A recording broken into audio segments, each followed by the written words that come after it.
can be so much spoilers. And if people haven't read this one, you know, you've got all the spoilers, but if people have read this one, then, so I didn't know what to do, so I'm glad. I'm glad this is going to work. Come in. Oh yay, lots more people.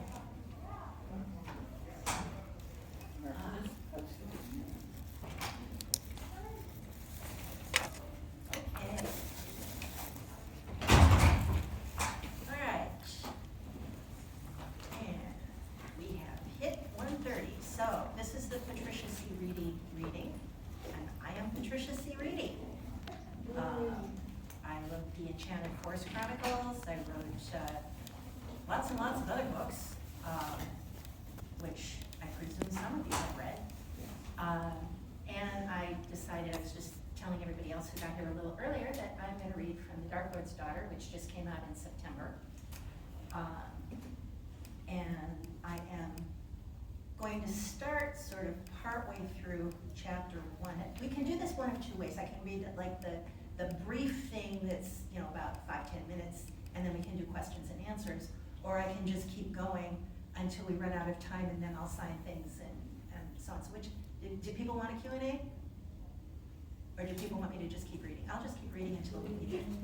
So, all right, I am going to start actually at the end of chapter 1. Chapter 1 is titled, So You Are a Potential Dark Lord. And it begins with a little epigraph. All the chapters have epigraphs. And it says, according to popular belief, the ability to utilize dark magic can erupt anywhere at any time, in anyone. In practice, dark power is nearly always inherited, though sometimes from a remote ancestor. That is from the introduction to the dark traditions. The chapter opens with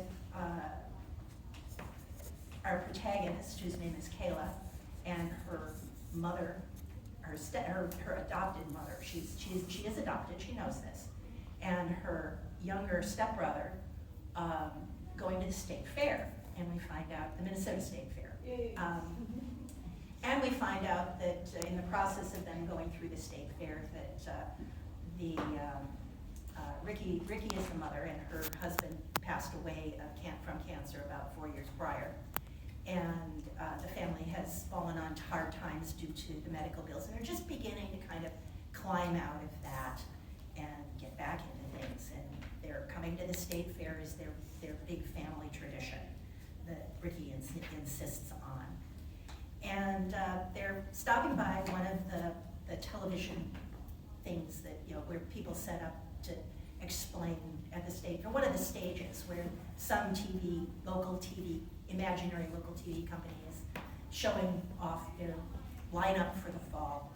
And the stage show ends and they start to leave, and all of a sudden,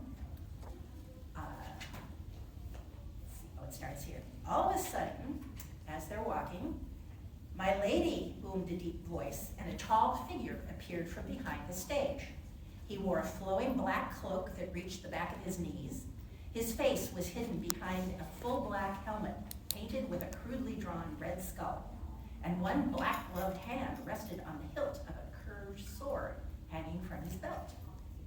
He looked like an extra from one of Delmar's favorite fantasy movies. Delmar's the little brother, he's about 10. The only false note was the body armor under the cloak, which strongly resembled a police riot vest painted with overlapping green and black half circles.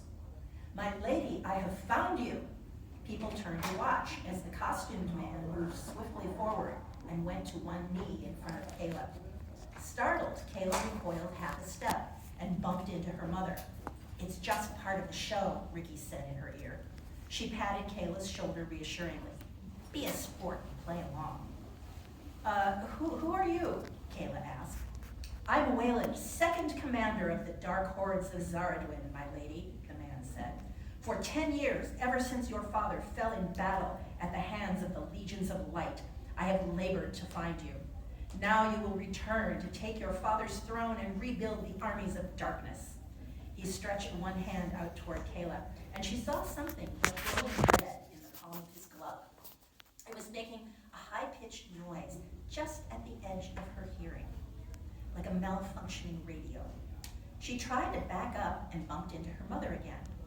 Ricky put a hand on her shoulder to steady her. "This sounds like our best show ever," Dell announced. "Are you the villain? Can I look at your sword?" Without waiting for an answer, he started for the kneeling man.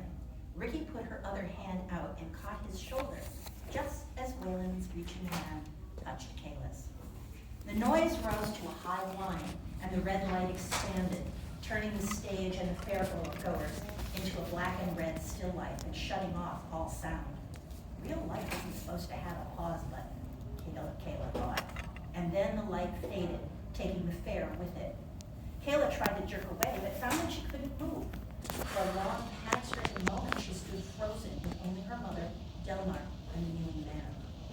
Slowly, gray light began to filter through the darkness, like the light at the height of a thunderstorm. Dim, blurry shapes moved in the shadows, circling the way sharks on major programs circled the divers' cages. The high-pitched whine lowered a tone. Underneath the whine, Kayla heard snatches of voices, too indistinct for her to make out words. One of the shapes pushed forward out of the group and paused. Now that it was holding still, Kayla could see that it was part darkness and part light, like the shadow of a tall, thin person cast on a floor that was covered in golden glitter. It reached out and brushed Kayla's wrist briefly. Its touch was cold and hot at the same time and made her hands tingle. She tried to flinch, but the force that held her motionless did not allow it. The shape paused and seemed to nod, then moved back toward the shifting circle around them. The light grew stronger.